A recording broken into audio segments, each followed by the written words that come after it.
Hello friends, मैं विनय निर्भीक। Friends, आपका एक बार फिर से हमारे चैनल पर स्वागत है। तो friends, RRB group D exam date 2022 group D exam में बार बार देरी होने का जिम्मेदार कौन, रेलवे या ईसीए? यानी कि रेलवे कहें तो इसका मतलब आरआरबी आरआरसी जो भी समझ सकते हैं, क्योंकि ग्रुप डी एग्ज़ाम में आरआरबी और आरआरसी दोनों इंक्लूड होते हैं, ठीक है। या फिर कहें पूरा रेल मिनिस्ट्री, तो कौन जिम्मेदार है? या फिर ईसी यानी एग्ज़ाम कंडक्टिंग एजेंसी, जो मतलब अभी न्यूज़ में आया था कि खुद छोड़ के भाग गया। मैं तो पहले बताया था कि टीसीएस के अलावा और किसी का औकात नहीं इतना बड़ा एग्ज़ाम कराने का, और एनएससीआईटी का तो बिल्कुल भी नहीं। लेकिन कोचिंग माफिया ने अपने फ़ायदे के लिए महज क्या किया, टीसीएस को हटवा दिया। हटवा दिया का मतलब 23 फरवरी एग्ज़ाम पोस्टपोन करवा दिया। मैं बताऊंगा सच्चाई क्या है उसके पीछे, कि 23 फरवरी का एग्ज़ाम क्यों पोस्टपोन हुआ। वैसे तो पहले से कंफर्म था 23 फरवरी एग्ज़ाम नहीं हुआ, तो मैं बताया ही था कि महज वो एक लॉलीपॉप था इलेक्शन का। तो आप लोग उस टाइम विश्वास नहीं कर पा रहे थे, लेकिन ये पोस्टपोन हो गया तो विश्वास कर लिए। मतलब हमेशा हमारी बात आप तत्काल नहीं समझ पाते हैं, और जब बाद में वही चीज़ दिक्कत बाद में आपको समझ में आता है।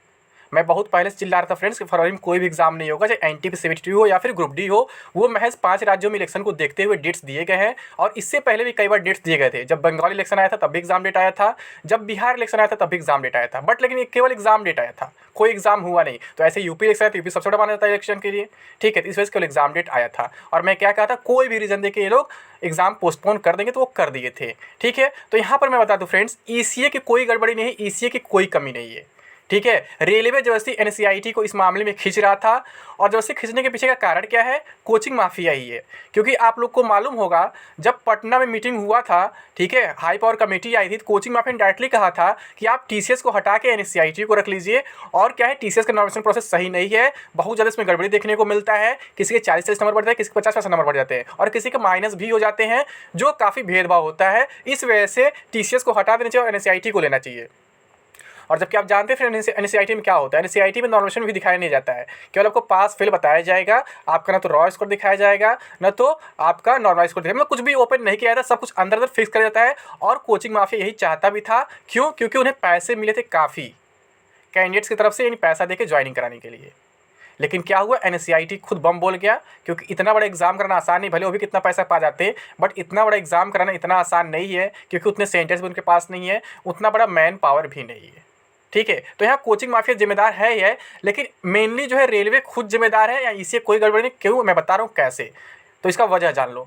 सबसे पहली बात, आप 2024 इलेक्शन को देख रहे हैं, अभी 2 साल बाद आने वाला है। मैं 2019 से लगातार चिल्ला रहा हूँ फ्रेंड्स, ये महज इलेक्शन का लॉलीपॉप है, अभी कोई एग्ज़ाम नहीं होने वाला है, चाहे आपका एनटीपीसी हो या फिर ग्रुप डी हो। तो आप देख भी चुके हैं फ्रेंड्स, अभी तक केवल एनटीपीसी सीबीटी 1 एग्ज़ाम हो पाया है, उसका भी रिजल्ट आया है जो विवादों में घिर गया।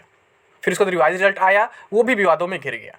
और ग्रुप डी का तो अभी तक कोई अता पता नहीं ऑफिशियल तरीके से किस डेट से एग्ज़ाम कराया जाएगा, ठीक है। तो सच्चाई ये है कि ये दोनों मतलब जो एग्ज़ाम्स हैं या वैकेंसी हैं, महज 2024 इलेक्शन के लिए लाए गए थे, और जस्ट ऐसा ही 2018 ग्रुप डी वैकेंसी किया गया था, ठीक है। मैं बताया भी था कि अगर 2024 इलेक्शन पहले आपकी ज्वाइनिंग दे दी जाएगी, तो आप भूल जाओगे और सरकार से बदला निकाल सकते हो कि हमें सरकार ने 4 साल 5 साल परेशान किया, हम क्यों वोट देने जाएंगे। लेकिन अगर आपकी ज्वाइनिंग लटकी रहेगी, डीवी मेडिकल आपका लटका रहेगा, तो आप मजबूर रहेंगे, क्योंकि आपके मन में एक डर बना रहेगा कि कहीं ये वैकेंसी कैंसिल हो जाए अगर गवर्नमेंट चेंज हो जाए तो। ऐसा हर एक इलेक्शन में देखने को मिलता है, और ऐसा हर एक पार्टी करती है। अभी आप यूपी में देखे होंगे, जब 2017 में गवर्नमेंट चेंज हुई थी, तो सारे वैकेंसी प्रोसेस पर रोक लग गया था। लग गया था कि अभी तक लगा, कोई वैकेंसी अभी तक सही स्टार्ट भी नहीं हुआ है। क्यों? क्योंकि पार्टी बदलने की वजह से, सरकार बदलने की वजह से 5 साल बीत चुका है, इस सरकार की दूसरी गवर्नमेंट भी आ चुकी है, लेकिन अभी तक सही से वैकेंसी प्रोसेस स्टार्ट नहीं हो पाया, अभी तक जांच पड़ताल ही चल रहा है। तो इसी वजह से मतलब कि सरकार चाहती है कि इलेक्शन से पहले हम ज्वाइनिंग ना दें। अगर इलेक्शन पहले ज्वाइनिंग दे देंगे तो आप मजबूर नहीं रहेंगे वोट देने को, लेकिन अगर इलेक्शन से पहले ज्वाइनिंग नहीं होती है तो आप मजबूर हो जाएंगे। तो ये भी एक कारण है। और एक और कारण है फ्रेंड्स, ये भी मैं कई बार रिपीट कर चुका हूँ, कि जब तक पुरानी वैकेंसी कंप्लीट नहीं होती है, तब तक नई वैकेंसी का एग्जाम नहीं कराया जाता है। ये जब रेल मंत्री पीयूष गोयल थे, तब खुद अपने मुंह से बोले थे कि अभी हम एग्जाम नहीं करा सकते हैं, क्योंकि अभी हम पुरानी वैकेंसी का बैलेंस पैनल यानी कि फाइनल पैनल नहीं दे पाए। आप सोच लो, 2018 की वैकेंसी का अभी तक इन्होंने फाइनल पैनल नहीं दे पाया है, और 2022 चल रहा है। अंदाजा लगा लो कितने फास्ट काम कर रहे हैं। और नोटिफिकेशन दोनों 2019 में ही निकाल दिए। अभी 2018 में वैकेंसी चल ही रही थी, उसका फिजिकल होने वाला था, 2019 में लोग नोटिफिकेशन निकाल दिए। क्यों? क्योंकि जस्ट इलेक्शन था। तो तो सब कुछ इलेक्शन की वजह से किया गया है, प्लस अभी जो पहली वैकेंसी अभी कंप्लीट नहीं हुई है, और ये जानबूझकर बार बार लॉलीपॉप दिया जा रहा है। यहाँ ईसीए की कोई गड़बड़ी नहीं है, एनएससीआईटी को ज़बरदस्ती खींचा गया था इसमें, क्योंकि एनएससीआईटी इतना बड़ा एग्जाम नहीं करा सकती है। एनएससीआईटी का अगर एनटीए आ जाए, जो मोस्ट रेप्यूटेड कंपनी मानी जाती है, इसे मानी जाती है, वो भी इतना बड़ा एग्जाम नहीं करा पाएगी। आपको मालूम होगा एनटीए कैसा एग्जाम कराती है। एनटीए केवल बड़े बड़े लेवल के एग्जाम्स कराती है जहाँ कैंडिडेट संख्या काफ़ी कम होती है, यानी 4 लाख 5 लाख 6 लाख, वो जैसे कि जेई मेंस वगैरह करा रही है, ठीक है, और शायद कैट भी एनटीए ले लिया, मतलब बहुत से बड़े बड़े एग्जाम्स जो है एनटीए कराती है। लेकिन ये ऐसा एग्जाम जहाँ पे कैंडिडेट्स की भीड़ बहुत ज़्यादा है, वो एनटीए नहीं करा सकती है। उससे रेपुटेशन में सबसे बेस्ट वही एनटीए है। लेकिन इतने भीड़ को हैंडल करना केवल जो है किसके पास, मतलब उतना क्वालिटी है या फिर कह सकते कैपेसिटी है, केवल टीसीएस के पास है, जो रेलवे जानता था। और 23 फरवरी तक जो एग्ज़ाम होने वाला था वो टीसीएस के ही हाथ में था, मैं आपको बताया भी था। लेकिन कोचिंग माफिया जो थे, कुछ फेक यूट्यूबर्स ने पहले से अफवाह फैला दी है, फेक आरटीआई रिप्लाई दिखाकर, ईमेल रिप्लाई दिखाकर कि आपका एग्जाम जो है एनएससीआईटी कराने जा रही है।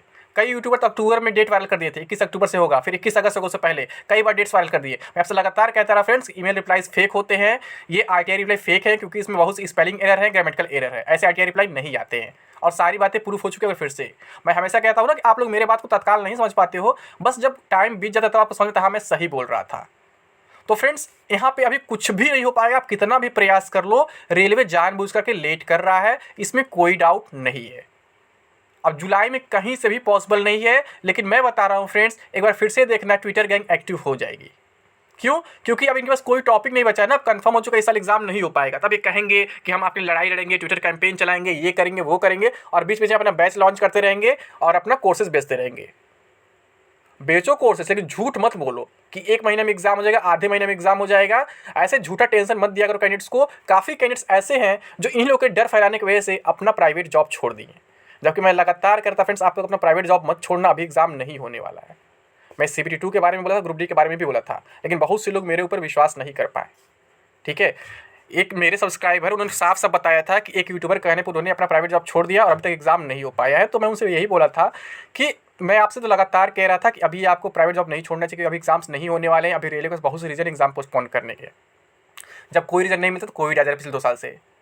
और आपको ये भी मालूम होगा ग्रुप डी एग्जाम में कहीं भी कोई इशू नहीं था। अगर 23 फरवरी से एग्जाम कराते तो इशू चला था आरआरबी एनटीपीसी रिजल्ट को लेकर के, लेकिन रेलवे ने जानबूझकर ग्रुप डी का भी इशू बढ़ा दिया ताकि ग्रुप डी को भी रोका जा सके। और रेलवे के मन में ये भी है कि हर हाल में ग्रुप डी वैकेंसी को हम एनटीपीसी वैकेंसी से पीछे रखें। तो ये जो पीछे रखने का लॉजिक है, ये एक हिसाब से आप लोग के लिए फ़ायदेमंद है। जैसे ये लोग ये चाहते हैं कि ग्रुप डी जो छोटे लेवल का एग्जाम है, लेवल 1 का एग्जाम है, अगर पहले इसको हम फिल कर देंगे और फिर बाद में कोई एनटीपीसी सिलेक्शन पर जाता है तो फिर ग्रुप डी का खाली हो जाता है पोस्ट।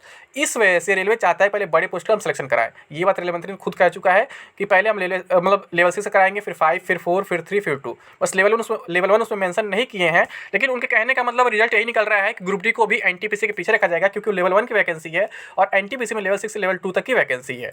ठीक है, तो अभी क्या है, अभी किसी भी कीमत पर आपका एग्जाम नहीं होना है। हाँ, अगर 23 फरवरी लोग कराना चाहते तो एग्जाम करा सकते थे, लेकिन मैं पहले बताया था लोग एग्जाम कराना चाहते ही नहीं है और एग्जाम नहीं होना है, अभी लटकाएंगे। फिर जब जुलाई की डेट है तभी मैं बोला था फ्रेंड्स, हमें पहले बोलते थे जुलाई से पहले पॉसिबल नहीं है। ठीक है, तो जुलाई डेट तभी मैं बोला कि यहाँ पे भी पॉसिबिलिटी बस दिखाया जाएगा, नहीं कहा गया कि आपका एग्जाम हो ही जाएगा। तो हो सकता है लोग अगस्त से करा दे अगर चाहे तो, लेकिन चाहेंगे तब तो, ये चाह ही नहीं रहे एग्जाम कराना। इसमें इसे कहीं कोई गलती नहीं है। टीसीएस उस टाइम तैयार था, लेकिन जब फरवरी में रेलवे ने मना कर दिया हम एग्जाम नहीं कराएंगे, टीसीएस ने साफ साफ कहते हमारे पास अब टाइम नहीं है। इस वजह से बीच में बवाल उठ गया अब एनएससीआईटी का। और एनएससीआईटी क्यों आया? कोचिंग माफिया को आया था बीच में। अगर एनएससीआईटी बीच में नहीं आया होता, ठीक है, ग्रुप डी का विवाद नहीं बढ़ा होता, केवल एनटीपीसी का विवाद रहा होता, तो अब तक आपका ग्रुप डी एग्जाम हो सकता था। लेकिन मैं बताया ना कि यहाँ पे रेलवे की भी मंशा थी कि एग्जाम हम लेट करें, और रेलवे को बार बार एक रीजन चाहिए किसी तरह कैंडिडेट को फंसाने का। आप एनटीपीसी रिजल्ट में ही देख लो, अगर रिजल्ट फर्स्ट वाला कैंसिल हुआ उसके भी जिम्मेदार रेलवे का है कि कैंडिडेट्स हैं खुद प्रोटेस्ट किए थे। अगर रिवाइज रिजल्ट कैंसिल होगा उसके भी जिम्मेदार क्या है कि खुद कैंडिडेट्स, क्योंकि पेटिशनर बने हुए हैं, रिवाइज के खिलाफ केस किए हुए हैं। मतलब हर तरफ से रेलवे सेफ बच जाएगा और फंस आप जाएंगे, आप आपस में ही बढ़ जाएंगे। तो यहाँ पे रेलवे यही कर रहा है, फूट डालो राजनीति करो, बस यही चल रहा है, बाकी कुछ नहीं है फ्रेंड्स। ठीक है, लेकिन रेलवे का मंशा यही है कि दोनों वैकेंसी जो हर हाल में 2024 इलेक्शन तक ले जाया जाए। और आप देखे होंगे बहुत से यूट्यूबर्स जो हैं आपको 2020 में ही ज्वाइनिंग दिला रहे होंगे, 2021 में ज्वाइनिंग दिला रहे होंगे, और अभी भी कुछ यूट्यूबर्स 2022 में आपको ज्वाइनिंग दिला रहे हैं। तो सच्चाई आप समझ लो लोग किस हद तक गिरे हुए हैं, किस हद तक आपको झूठा उम्मीद दिलाते हैं। ऐसे झूठे उम्मीद से मोटिवेशन नहीं मिलता है। बस माइंड का प्रेशर बढ़ेगा फालतू का, अरे इतना जल्दी ये हो रहा है, ये होने जा रहा है। ऐसा कुछ नहीं है फ्रेंड्स।